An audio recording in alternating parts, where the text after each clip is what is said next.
fix the notes feature not showing on Instagram. For today's video, I will show you how to fix the notes feature not showing on Instagram. Step 1. Update Instagram. One of the reasons why the notes feature isn't showing might be because the app is not updated. To update, go to Play Store and search for Instagram. Then you will be able to see an update button. If you do not see the update, then your app might probably already updated. Step 2. Activity status. On Instagram, go to your profile, hit the menu button and tap Settings. After that, scroll down and hit Messages and Story Replies. Then hit Show Activity Status. Toggle the activity status to on, then reload your app to see if it works. Step 3. Professional account.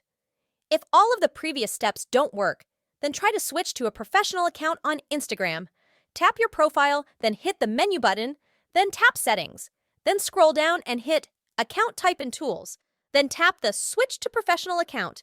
Then just enter the requirement details and choose the options that you want. Then you will be finished. And that's it! That is how to fix notes feature not showing on Instagram. We hope this video is helpful, and if it did help you, be sure to smash that like button and hit subscribe to our channel for more helpful videos. If you have any questions or topics you would like us to cover, please make sure to leave it in the comment section down below. Thank you for watching!